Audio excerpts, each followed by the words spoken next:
It was a crisp, chilly evening when Officer Daniel Croft spotted her.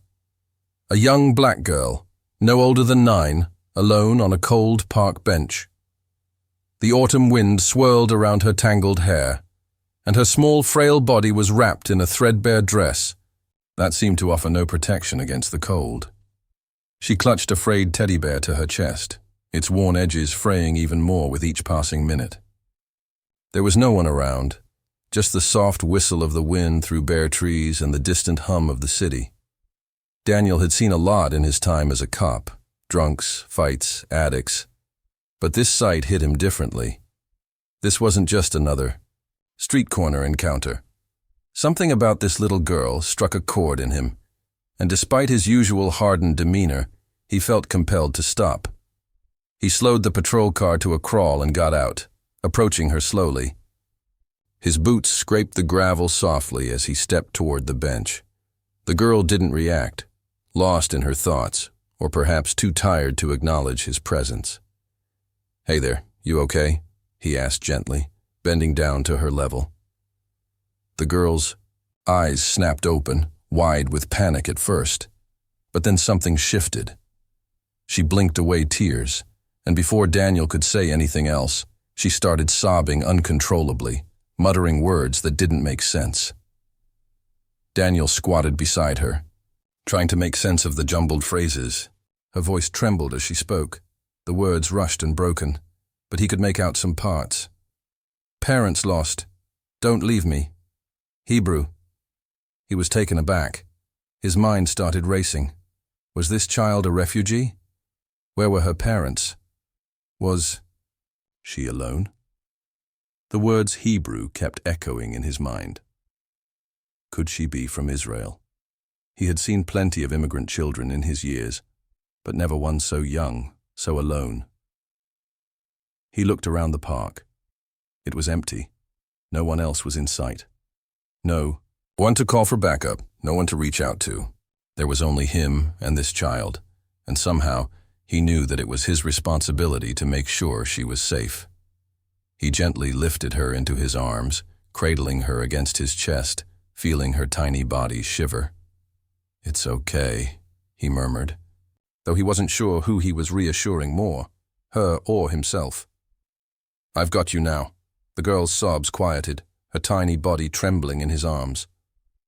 Her head rested against his shoulder, and though she didn't understand his words, there was a calm in her as she clung to him, feeling the warmth of his embrace. With a careful, practiced motion, Daniel opened the back of his car, and for the first time in a long time, he let the vulnerable side of him show. He placed the girl in the back seat, told her to stay safe, and drove her to his home. Inside his modest apartment, Daniel tried to make her feel comfortable. He made her a simple meal, runny porridge, and fed her spoonfuls as she ate. Her little hands shook as she held the spoon, but she didn't protest, just ate in silence. She finally fell asleep on a narrow couch, wrapped in the blanket he'd set out for her. He took a photo of her sleeping there. The soft light from the dim desk lamp illuminated her face, making her look almost angelic in her innocence. The image, with its sorrowful beauty, would become the centerpiece of the next viral sensation. Daniel wasn't ready for what was coming. The next day, the photo was posted. "Today I found this little girl alone in a park. Her name is Nava, a child refugee from the Israel conflict. Her parents are gone. She suffers from a severe respiratory condition. As a police officer, I'm temporarily caring for her until we can locate her relatives or proper care. Please keep Nava in your prayers." The post spread like wildfire. News outlets shared it. Charities jumped in, offering support. Influencers posted the photo and begged for donations. Comments flooded in, praising Daniel for his kindness and bravery. Money came pouring in. People were heartbroken, inspired. A hero cop rescuing an innocent child. It was the perfect story, the kind that touched hearts and fueled donations. People asked how they could contribute, and Daniel set up a donation account. Within days, he had over $300,000 in contributions, with more pouring in every hour. But not everyone believed the story. Saul Mendel, a man in his 50s who lived next door, grew suspicious. He heard whispers through the cracked window. He recognized the language. Hebrew. Saul knocked on the door the next day. I heard her speaking Hebrew. I can help translate if needed. Daniel's tone was cold, dismissive. No need. She's very sick, contagious. Stay away. The response felt off. There was something strange about Daniel's reaction. Why? Didn't he want Saul to know the truth? Days passed, but Saul couldn't shake the feeling that something wasn't right. At night, he kept an eye on Daniel's house, watching for any sign that might explain his suspicions. Finally, one night, he made up his mind. He had to find out what was really happening. Saul climbed the fence and squeezed through the back window.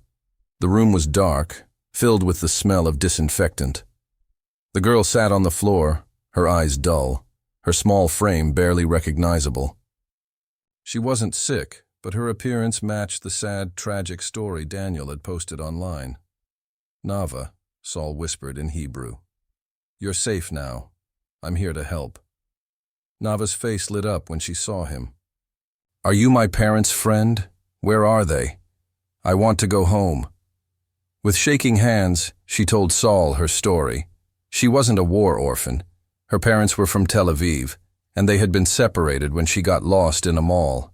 She had been scared, alone, and unable to communicate in English. That's when Daniel had found her. But instead of helping her, Daniel had created the perfect sob story, one that earned him hundreds of thousands of dollars in donations. Saul knew something had to be done. The truth had to come out. The next morning, Saul called the police, but his claims were dismissed. Daniel was a well-respected officer. They wouldn't entertain accusations without proof, but Saul wouldn't let it go. Later that night, he returned with a recorder, hoping to capture evidence. But Daniel arrived home earlier than expected. The confrontation was violent. Daniel punched Saul and dragged him out of the house. You think you can accuse me? He snarled. Nava, frightened, screamed in Hebrew, Stop hurting him! Stop! Daniel shoved the girl into the back seat of his car and sped off, desperate to move her before everything fell apart. But fate intervened. As Daniel rounded a corner, a sleek black SUV blocked his path. The doors opened, and out stepped Nava's real parents, Walter and Danielle King. They had been searching for their daughter ever since she went missing, hiring a private investigator who had traced her location. Daniel froze. The truth was finally exposed. With a swift motion, Walter showed Daniel his ID, and the police arrived minutes later, arresting Daniel for fraud, child abuse, and unlawful detainment. As the case unfolded, the donations were frozen. Daniel's lies were brought to light, and he was held accountable for exploiting the little girl. Saul was honored for his bravery in exposing the truth. Nava was finally reunited with her parents, her tears no longer those of fear but of joy. She had spent so many nights alone, trapped in a lie, but now she was safe. A child once hidden in darkness had found light. As Nava climbed into the car with her parents, she whispered to Saul, You're an angel. Saul smiled. Remember, I'm just someone who couldn't look away when something felt wrong. Nava's eyes sparkled as she looked out the window. For the first time in her life, she saw a world that wasn't a cage, a world where kindness and truth had won.